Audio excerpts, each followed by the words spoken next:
जय हिंद। इसके पिछले वीडियो में हम लोग पुराण और उपनिषद की चर्चा कर रहे थे, यानी कि आपके कितने प्रकार से पुराण थे, 18 पुराण थे, जिसमें से हम लोगों ने 3 पुराण को देखा था। कौन कौन सा?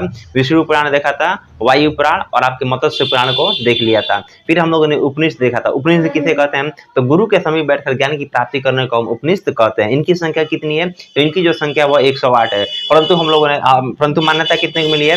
3 को 13 को आपको मान्यता मिली है, यानी कि 13 उपनिषद की मान्यता मिली है, जिसमें से हम लोगों ने 5 उपनिषद को देखा था। हमारा राष्ट्रीय वाक्य सत्यमेव जयते किस में लिखा गया है? आपका जवाब होगा मुंडकोपनिषद में। किसी को कोई दिक्कत?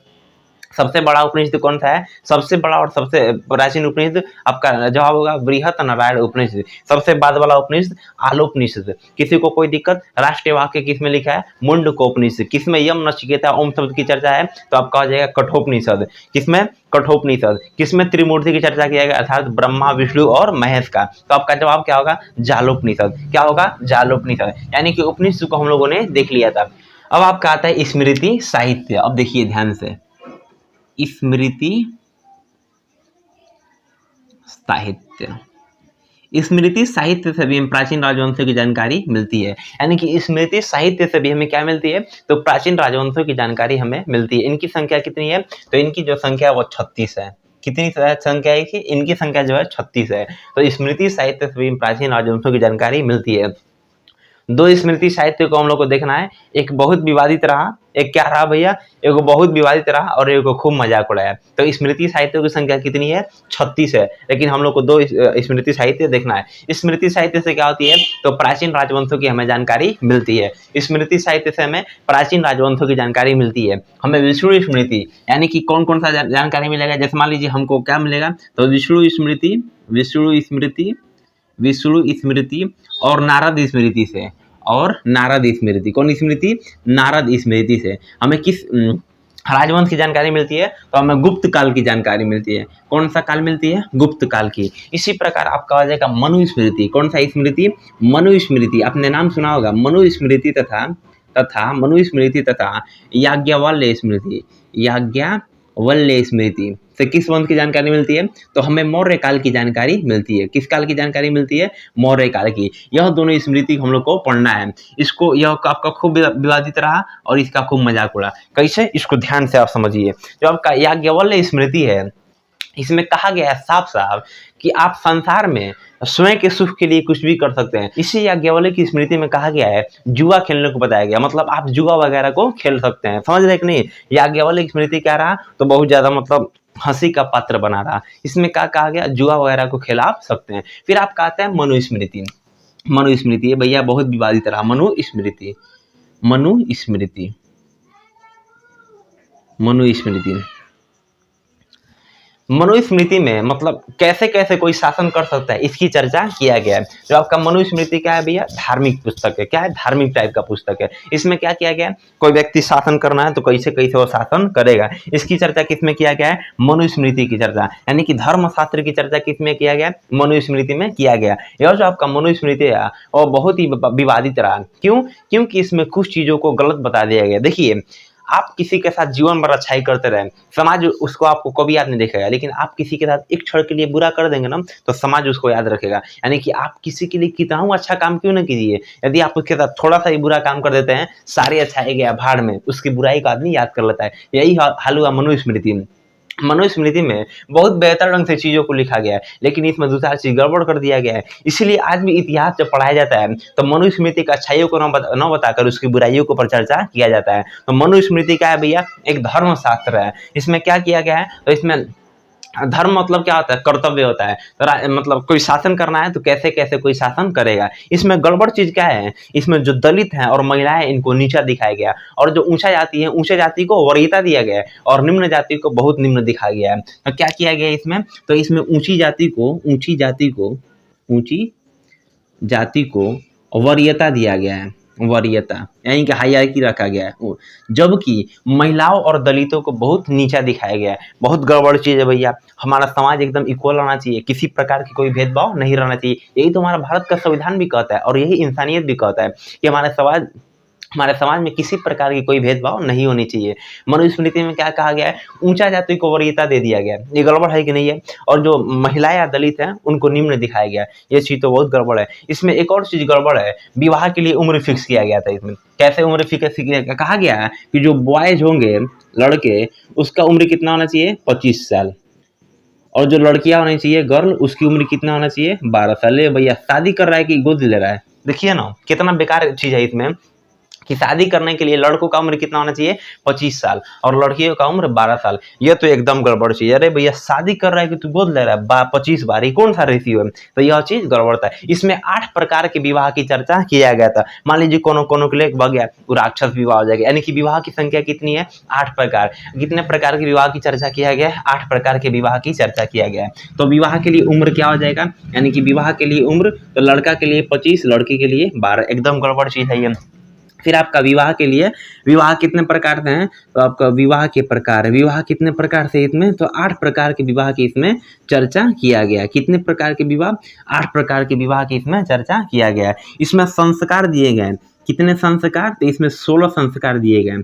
कितने संस्कार दिए गए, तो इसमें 16 प्रकार के संस्कार की चर्चा किया गया। इन्हीं संस्कार से बनते हैं हमारी संस्कृति, और यही संस्कृति इतनी महान है कि पूरे भारत, नहीं पूरे विश्व में हमारी भारत की संस्कृति को गिना जाता है। हमारी संस्कृति क्या है, बहुत महान है। तो संस्कार की संख्या कितनी है, 16। जब बच्चा पेट में रहता है माँ के, वहीं से संस्कार चालू हो जाते हैं, पेट में रहता है। फिर ऐसा माना जाता है कि जब बच्चे जो पेट में 6 महीने के हो जाते हैं, तो माँ को ये पहला संस्कार चालू होता है कि क्या करे, माँ जो है धार्मिक पुस्तक पढ़े, किसी से लड़ाई मत करे। नहीं तो ऐसा माना जाता है कि उस समय से बच्चा सीखना प्रारंभ कर देता है। आप धार्मिक पुस्तक पढ़िए, टीवी वगैरह को कम देखा कीजिए, धार्मिक चीज पर ज्यादा ध्यान दीजिए। यदि आप पढ़े लिखे हैं तो बढ़िया बढ़िया पुस्तक पढ़िए, समझ रहे कि नहीं? तो क्या किया जाएगा, संस्कार जो होता है वो पेट में से चालू हो जाता है।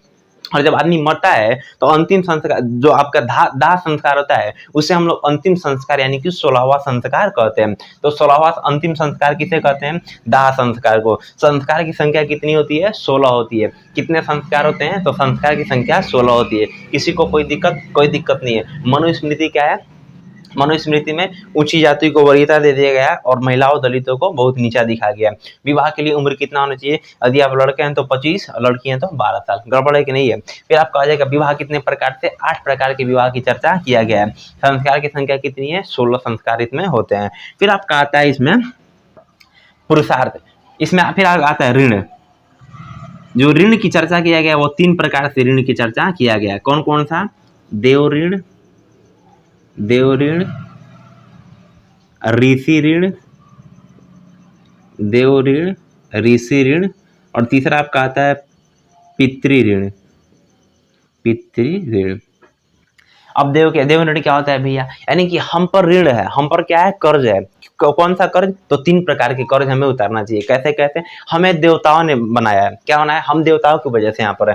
तो देवताओं का हमें क्या करना चाहिए, आदर सम्मान करना चाहिए, सभी जीवों के प्रति आदर व्यवहार रखना चाहिए, किसी को वैसे नहीं मार देना चाहिए। यानी कि सभी जीवों के प्रति हमें क्या करना चाहिए, सहानुभूति दिखाना चाहिए। यह क्या है, तो यह देव ऋण है। क्या है, देव ऋण। फिर आप क्या आते हैं, ऋषि ऋण। हम जब बड़े हो जाते हैं तो हमें शिक्षा कौन देता है, हमारे पहले ऋषि मुनि दिया करते थे, इस समय वर्तमान में शिक्षक देते हैं। तो उनके प्रति भी हमें क्या रखना चाहिए, आदर भाव का भाव रखना चाहिए। उनसे किसी प्रकार के आपसी भेदभाव नहीं करनी चाहिए। यानी कि कौन सा ऋण होते हैं, तो ऋषि ऋण होते हैं। फिर आप क्या कौन सा आते हैं, पितृ ऋण। हमारा जो समाज है वो देखिए, हमारा जो समाज है वो पितृसत्तात्मक है, मातृसत्तात्मक समाज नहीं है। इसलिए वैल्यू कौन देता है, ज्यादा पिता को देता है। लेकिन ऐसी कोई बात नहीं है। आप चले जाइए मेघालय में मिकिर जनजाति है, वो ज्यादा वैल्यू किसकी देते हैं, तो वो ज्यादा वैल्यू माता को देते हैं। यानी कि उनका समाज क्या है, मातृसत्तात्मक। तो पिता का भी हम पर भी एक ऋण है। तो इसमें कितने प्रकार के ऋण की चर्चा किया गया है, 3 प्रकार के ऋण की चर्चा किया गया है। इसमें 4 प्रकार के पुरुषार्थ की चर्चा किया गया। कितने प्रकार के पुरुषार्थ, 4 प्रकार के। तो आपके जो पुरुषार्थ होते हैं वो कितने प्रकार के हैं इसमें, तो 4 प्रकार के पुरुषार्थ की चर्चा किया गया है। कौन कौन सा, एक है धर्म, अर्थ, काम और मोक्ष। धर्म, अर्थ, काम और मोक्ष। पुरुषार्थ की संख्या कितनी है? 4 प्रकार के पुरुषार्थ की इसमें चर्चा किया गया। कौन कौन सा? धर्म, अर्थ, काम, मोक्ष। मतलब धर्म, देखिए पुरुषार्थ का मतलब क्या होता है? आप योग्य हैं कि नहीं है। पुरुषार्थ माने पुरुष थोड़ी ना होता है। पुरुषार्थ का मतलब होता है आप योग्य हैं कि नहीं है। किन तो 4 कामों में आप योग्य हैं कि नहीं है। कौन कौन से? धर्म, अर्थ, काम और मोक्ष। धर्म का मतलब हिंदू मुस्लिम नहीं होता है, आप क्लियर समझिए। धर्म का मतलब होता है कर्तव्य। धर्म का मतलब क्या होता है? कर्तव्य। ये तो जो पॉलिटिशियन है वो हम लोग में लड़ाई कराने के लिए धर्म को हिंदू मुस्लिम बांट दिए। धर्म का सही मतलब होता है कर्तव्य। क्या होता है? कर्तव्य। आखिर हिंदू मुस्लिम लड़ेगा नहीं तो नेता सब जीतेंगे सब कैसे चुनाव? तो धर्म का मतलब क्या होता है भैया? कर्तव्य होता है। मान लीजिए हम जा रहे हैं दिल्ली, पिताजी कह रहे हैं आप दिल्ली जाइए, माताजी कह रही हैं हम दिल्ली, आप दिल्ली मत जाइए, तो हम कहाँ जाएंगे? हम धर्म संकट में फंस जाएंगे। कौन चीज फंस जाएंगे? धर्म संकट। एक मतलब हिंदू मुस्लिम में फंस गए। अरे छोटा, धर्म का मतलब क्या होता है? कर्तव्य होता है, न कि हिंदू मुस्लिम होता है। लोगों ने क्या किया? अपने फायदा के लिए हम लोग को मार दिया। और हम लोग कितने मूर्ख हैं कि आपस में लड़ते रहते हैं, एक पल के लिए सोचते भी नहीं है कि धर्म का मतलब क्या होता है? कर्तव्य, काम। समझ रहे कि नहीं? धर्म का मतलब क्या होता है? कर्तव्य होता है। समझ रहे कि नहीं? धर्म का अर्थ कर्तव्य होता है। यानी कि आपका कर्तव्य क्या क्या है? जैसे मान लीजिए हर व्यक्ति का कर्तव्य अलग अलग है। जैसे मेरा कर्तव्य क्या है? पढ़ाना। कोई व्यक्ति परिवार का पालन पोषण कर रहा है, उसका धर्म क्या है? काम करके पैसा कमाना। आप पढ़ रहे हैं, आपका कर्तव्य क्या है? पढ़ना। मान लीजिए ये मार्कर है, इसका कर्तव्य क्या है? लिखना। या बोर्ड है, इसका कर्तव्य क्या है? लिखवाना। समझ रहे कि नहीं? या जो आपका कैमरा है, इसका कर्तव्य क्या है? आपका कैप्चर करना। यानी कि हर एक व्यक्ति का अपना अपना कर्तव्य, हर एक चीज का अपना अपना कर्तव्य है। यदि वो अपने कर्तव्य नहीं कर रहा है तो उसका क्या है? वो अपने पुरुषार्थ को खो बैठा है। यदि ये मार्कर लिख नहीं रहा है, इसका मतलब क्या हुआ? इसने अपने पुरुषार्थ को खो दिया। यदि हम नहीं पढ़ा पा रहे हैं तो क्या हुआ? हमने अपने पुरुषार्थ को खो दिया। यदि आप पढ़ने में सक्षम नहीं है तो आपने अपने पुरुषार्थ को खो दिया। यानी कि हमारा धर्म क्या है? हर व्यक्ति का अपना अपना धर्म होता है। अलग अलग चीजों का अलग अलग धर्म। ये जो फैन चल रहा है इसका भी धर्म है हवा देना। यदि ये खराब हो गया तो इसने अपने पुरुषार्थ को खो दिया। तो पहला आपका पुरुषार्थ क्या हो जाएगा? धर्म, यानी कि कर्तव्य होना चाहिए। दूसरा आपका पुरुषार्थ एक अर्थ। अर्थ मतलब क्या होता है? पैसा। देखिए धर्म के साथ साथ आप अर्थ यानी कि पैसा भी कमाने के लायक होना चाहिए। तो क्या होना चाहिए? धर्म के साथ साथ आप पैसा कमाने के योग्य भी होनी चाहिए। तीसरा आपका आता है काम, यानी कि सेक्सुअल डिजायर। इसको हम लोग रिप्रोडक्शन के चैप्टर में पढ़ेंगे। जो आपका सेक्सुअल डिजायर होता है और पुरुषों की तुलना महिलाओं में ज्यादा पाया जाए, इसको हम लोग रिप्रोडक्शन में पढ़ेंगे। यानी कि आप सेक्सुअल में फिर भी आप सक्षम होना चाहिए। यदि आप नहीं सक्षम है तो आपने पुरुषार्थ को खो दिया। फिर आपका चौथा आता है मोक्ष। बुढ़ा उड़ा गया, मस्त जाइए जंगल में, तपस्या वपस्या कीजिए, ईश्वर के याद जाइए। ईश्वर के याद में एकदम लीन हो जाइए कि महाराज हम आपके पास आ रहे हैं, खूब बढ़िया व्यवस्था का रख रहिएगा। समझ रहे हैं ना? तो कितना पुरुषार्थ होते हैं? 4 पुरुषार्थ। कौन कौन सा? धर्म, अर्थ, काम, मोक्ष। धर्म, अर्थ, काम और मोक्ष। किसी प्रकार की कोई दिक्कत? धर्म का मतलब क्या होता है? कर्तव्य होता है। पुरुषार्थ का मतलब क्या होता है? आप योग्य हैं कि नहीं है। यदि आप इन चारों पुरुषार्थ में से किसी एक को भी खो दिए मतलब समझिए आपने अपना पुरुषार्थ खो दिया। यह कौन कर रहा है? यह हम नहीं कर रहे हैं, बल्कि आपका मनुस्मृति में ऐसा लिखा गया है। कितने प्रकार के पुरुषार्थ होते हैं? तो 4 प्रकार के पुरुषार्थ की चर्चा किया गया है। इसमें जो हम लोग का जीवन है उसको 4 भागों में बांट दिया गया है। कितना भागों में बांट दिया गया है? 4 भागों में। यदि हम लोग इन 4 भागों का पालन करते हैं तो हमारा जीवन बहुत बेहतर ढंग से कटेगा। वो 4 प्रकार के कौन सा पार्टीशन है उसका समझते हैं। ये मनुस्मृति में हमारे जीवन को कितने भागों में बांटा गया है? 4 भागों में। जब बच्चा जन्म लेता है तो जन्म से 5 वर्ष की अवस्था क्या कहते हैं भैया? 5 वर्ष की अवस्था को हम बाल्य अवस्था कहते हैं। कौन सा अवस्था? बाल्य अवस्था। बाल्य अवस्था। इस समय बच्चे का उम्र क्या होता है? खेलने कूदने का। कोई दिक्कत नहीं, आप खेलिए कूदिए, जो भी करना है करिए। 0 से लेकर 5 साल क्या होता है? बाल्य अवस्था का। इसके बाद जो मनुस्मृति में हम लोग का जो लाइफ है उसको 25-25 साल में क्या किया गया? डिवाइड कर दिया गया। यानी कि 5 साल से लेकर 25 साल। कैसे? देखिए ध्यान से, 5 साल से लेकर 25 साल तक के जीवन को क्या कहा गया है? तो ब्रह्मचर्य का जीवन कहा गया है। ब्रह्मचर्य यानी कि आप क्या कीजिए? गुरुकुल में जाइए और शिक्षा को ग्रहण कीजिए। उस समय आप हरा पीला मत कीजिए। क्या कीजिए? गुरुकुल में जाके आप शिक्षा को ग्रहण कीजिए। यानी कि जो आपका 5 से 25 साल तक का जो उम्र होता है उस उम्र में क्या करना है? आपको ब्रह्मचारी बन जाना है। आपको सिर्फ एजुकेशन पर ध्यान देना है, अन्य चीजों पर आपको फोकस नहीं करना है। इसमें किसी प्रकार की धर्म पर आपको फोकस नहीं करना है, किसी प्रकार की पॉलिटिक्स पर आपको फोकस नहीं करना है। और फोकस किस पर करना है? आपको शिक्षा पर करना है। तो क्या हो जाएगा, 5 से लेकर 25 साल तक हम लोग का जो जीवन होगा वो ब्रह्मचर्य। सोचिए अगर हम लोग फॉलो करें तो कितना आगे निकल जाएंगे। 5 से लेकर 25 साल क्या होता है, ब्रह्मचर्य जीवन। ब्रह्मचर्य जीवन आप जाके गुरुकुल में शिक्षा को ग्रहण कीजिए। फिर आपका आता है 25 साल, यदि आपने शिक्षा उच्छा ग्रहण कर लिया तो 25 साल से लेकर आपने शिक्षा क्या किया, अपने शिक्षा ग्रहण कर लिया तो 25 साल से लेकर 50 साल, अरे 25 25 50 है ना होगा, तो 25 से 50 साल का जो जीवन होता है उसे हम गृहस्थ जीवन बोलते हैं। यानी कि आप क्या कीजिए, गुरुकुल में 25 साल पढ़ाई कर लिए, क्या किए, 5 से 25 साल आपने पढ़ाई कर लिया, नौकरी वोकरी लेके घर चलाइए, अब कौन सा जीवन हो जाएगा, गृहस्थ जीवन। गृहस्थ, इसमें क्या कीजिए, शादी विवाह कीजिए आप और अपने परिवार में लीन हो जाइए। क्या कीजिए, शादी विवाह इसमें कीजिए। फिर आपका आता है 50 से लेकर 75 साल, 50 से लेकर 75 साल। इसमें कहा गया है इस जीवन को हम वानप्रस्थ जीवन कहते हैं। क्या बोलते हैं, वानप्रस्थ। वानप्रस्थ क्या बोलते हैं इसको, वानप्रस्थ। इसमें 2 काम करना रहता है, एक तो आपको परिवार के साथ साथ आपको सामाजिक चीजों पर भी ध्यान आपको देना पड़ता है। इसमें कितने काम करना पड़ेगा, 2 चीजों को। आप परिवार में भी रहिए और समाज को भी ध्यान में रखिए कि समाज में क्या क्या हो रहा है, क्या क्या नहीं हो रहा है, क्या अच्छाइयाँ हैं, क्या बुराई है, उस पर भी आप क्या कीजिए, ध्यान दीजिए। तो फिर से हम लोग को मनुस्मृति में जीवन को कितने प्रकार से बांटा गया है, 4 प्रकार से, 4 भागों में बांट दिया गया है। जो जन्म से लेकर 5 साल बाल्यावस्था होता है। फिर ब्रह्मचर्य जी, पहला कौन हो जाएगा, ब्रह्मचर्य, कितना से, तो 5 साल से लेकर 25 साल। इसमें क्या करना है, गुरुकुल में रहकर आप शिक्षा को ग्रहण कीजिए, कोई दिक्कत नहीं। फिर जो दूसरा किया गया 25 से लेकर 50 साल तक, आप क्या कीजिए, इस जीवन को हम गृहस्थ जीवन बोलते हैं। आप घर पे आइए, शादी विवाह कीजिए, फैमिली बनाइए। फिर आपका तीसरा कौन सा आता है, वानप्रस्थ जीवन। कैसे, तो 50 से लेकर 75। इसमें परिवार के साथ साथ समाज को भी ध्यान रखना पड़ता है।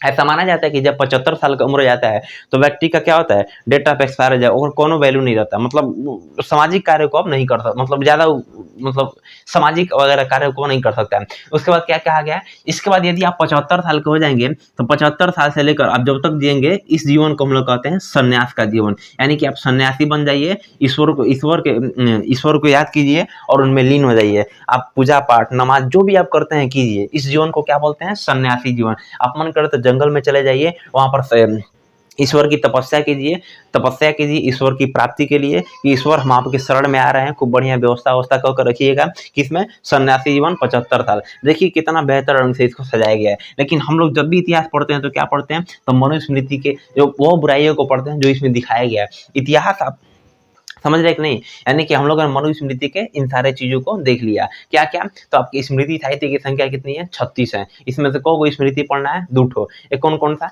याज्ञवल्क्य स्मृति और मनुस्मृति। याज्ञवल्क्य स्मृति में जुआ खेलने को बताया गया, साथ ही साथ बताया गया कि आप अपनी इच्छाओं को मत दबाइए, कुछ खाने को मन करा चाहिए, चोरी कीजिए, डकैती चलिए, कुछ को कला के खाइए। समझ रहे कि नहीं। फिर आपका आता है मनुस्मृति। मनुस्मृति में क्या कहा गया, तो कहा इसमें ऊंची जातियों को ऊंचा दिखाया गया और नीचे जाति आपका दलित या महिलाओं को बहुत नीचा दिखा दिया गया है। मनुस्मृति में विवाह के लिए कितने उम्र रहनी चाहिए, तो लड़का है तो 25 साल, लड़की है तो 12 साल। ये तो एकदम गड़बड़ है। विवाह कितना प्रकार से, 8 प्रकार से विवाह के। कितने प्रकार के ऋण की चर्चा किया गया, तो इसमें 3 प्रकार के ऋण, देव ऋण, ऋषि ऋण और प्रेत ऋण। पुरुषार्थ कितने प्रकार के, 4 प्रकार के। धर्म, अर्थ, काम, मोक्ष। कितने प्रकार के जीवन को बांटा गया है, 4 प्रकार से। 0 से 5 वर्ष की अवस्था को बाल्यावस्था कहते हैं। 5 से लेकर 25 साल की अवस्था को हम ब्रह्मचर्य जीवन कहते हैं। ब्रह्मचारी बन जाइए जंगल में तपस्या कीजिए। फिर आप कहते हैं 25 से लेकर 50 साल तक, इसको कहते हैं गृहस्थ जीवन। शादी विवाह कीजिए, मस्त रहिए। फिर आप कहते हैं वानप्रस्थ जीवन, 50 से लेकर 75 साल। इसमें आप सामाजिक के साथ साथ आप परिवार के साथ साथ समाज पर भी कुछ ध्यान दीजिए। 75 साल के बाद व्यक्ति का शरीर कोई काम लायक नहीं होता है। आप ईश्वर के भक्ति में लीन हो जाइए, ईश्वर को खूब याद कीजिए। यह होता है आपका मनुस्मृति का कुछ रह। इसके बाद आपका आता है महाकाव्य। अब ये महाकाव्य क्या आता है, इसको समझिए। महाकाव्य की संख्या कितनी होती है, 2 होती है। महाकाव्य कठ है 2 को, एक आपका है रामायण और एक आपका है महाभारत। महाकाव्य कठ है तो 2 है, रामायण और महाभारत।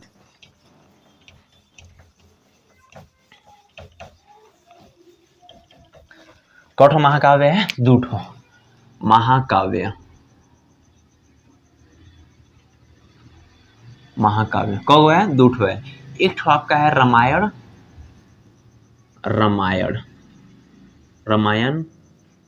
और महाभारत।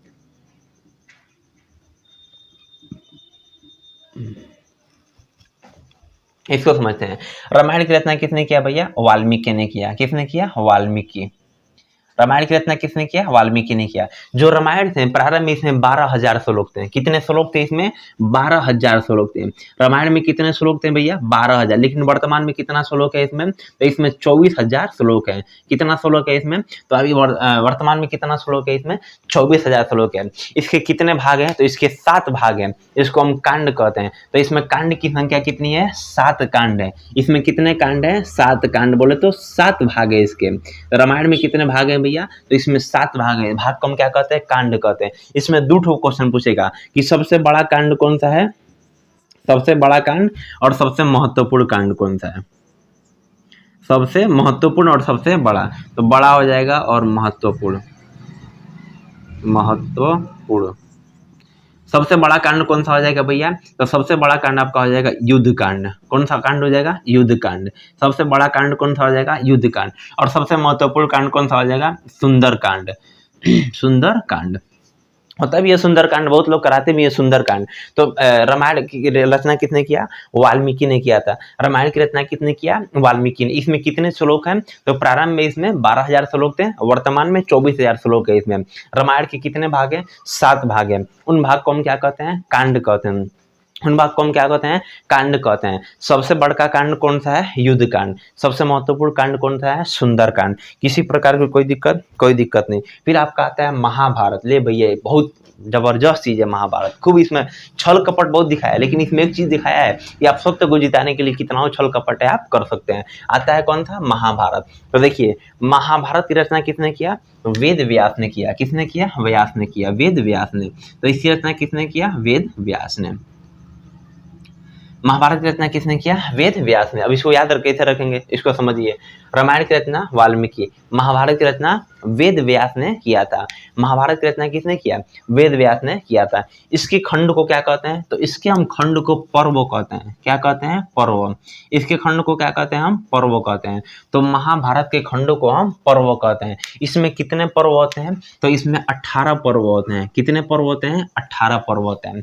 सबसे प्रमुख पर्व कौन सा होता है? तो भीष्म पर्व है। सबसे महत्वपूर्ण पर्व कौन सा है? भीष्म पर्व। ध्यान से समझिएगा, सबसे महत्वपूर्ण पर्व कौन सा है? तो भीष्म पर्व। क्या महाभारत इतना बड़ा लड़ाई पृथ्वी पर अभी तक संभव हुआ? नहीं संभव हुआ। तो क्या हुआ? जो महाभारत था वो क्या था? बहुत बड़ा युद्ध था। क्या था भैया? महाभारत इतना बड़ा युद्ध कहीं पर हुआ ही नहीं। अब देखिए, किसी भी गोले का सबसे बड़ा लाइन कौन सा होता है? तो उसका व्यास होता है। तो महाभारत इतना बड़ा लड़ाई पृथ्वी पर कहीं नहीं हुआ। और सबसे बड़ा रेखा कौन होता है? व्यास होता है। तो महाभारत क्या है? सबसे बड़ा युद्ध है और उसकी सबसे बड़ा रेखा व्यास है। यानी कि महाभारत की रचना किसने किया? व्यास ने किया। किसी को कोई दिक्कत? ऐसे याद ट्रिक बना के याद कीजिए। तो क्या होगा? सबसे महत्वपूर्ण पर्व कौन सा है? तो भीष्म पर्व है। अब ये भीष्म पर्व में क्या लिखा गया है? तो आपके जो भीष्म पर्व है इसमें श्री कृष्ण और अर्जुन के वार्तालाप की चर्चा किया गया। जैसे जब युद्ध होने जाता है तो क्या होता है? श्री कृष्ण युद्ध के क्षेत्र में क्या कहते हैं? हम युद्ध नहीं लड़ेंगे, बहुत सारे निहत्थे मारे जाएंगे, ये वो। मतलब श्री कृष्ण कहते हैं भैया बहुत सीधे साधे थे। तो वो कहते हैं कि मैं युद्ध नहीं लड़ूंगा। तब क्या करते हैं? अर्जुन उनको समझाते हैं कि नहीं, तुम्हें लड़ना चाहिए, ये वो बहुत सारे चीज को समझाते हैं। उसकी चर्चा किसमें किया गया? भीष्म पर्व में किया गया। किसमें किया गया? भीष्म पर्व। इसी भीष्म पर्व को हम क्या कहते हैं? गीता या भागवत गीता के नाम से जानते हैं। यानी कि इसी भीष्म पर्व को क्या कहते हैं? भगवत गीता या गीता के नाम से हम जानते हैं। भागवत गीता या गीता के नाम से हम जानते हैं इसी भीष्म पर्व को। किसी को कोई दिक्कत नहीं। इसी भीष्म पर्व को हम गीता या भगवत गीता के नाम से जानते हैं। तो रामायण की रचना किसने किया? वाल्मीकि ने किया। इसमें कितने भाग हैं? 7 भाग हैं। इनको हम कांड कहते हैं। सबसे बड़ा कांड युद्ध कांड, सबसे महत्वपूर्ण कांड सुंदर कांड। बहुत लोग सुंदर कांड कराते हैं, बहुत बढ़िया है। फिर आप कहते हैं महाभारत। महाभारत की रचना किसने किया? वेद व्यास ने किया था। इसमें कितने पर्व हैं? 18 पर्व होते हैं। ये सबसे महत्वपूर्ण पर्व कौन सा है? भीष्म पर्व होता है। भीष्म पर्व में क्या कहा गया है? श्री कृष्ण और अर्जुन के वार्तालाप की चर्चा किया गया है। इसी भीष्म पर्व को हम भागवत गीता या गीता के नाम से जानते हैं। यानी कि यह होता है आपका ओवरऑल ऐतिहासिक काल में कौन कौन सा पुस्तक मिला। धार्मिक साहित्य और गैर धार्मिक साहित्य को हम लोगों ने देख लिया। यानी कि ऐतिहासिक काल के अध्ययन के सारे स्रोत को हम लोगों ने देख लिया। आज के लिए इतना ही। मिलेंगे नेक्स्ट वीडियो में, तब तक के लिए जय हिंद।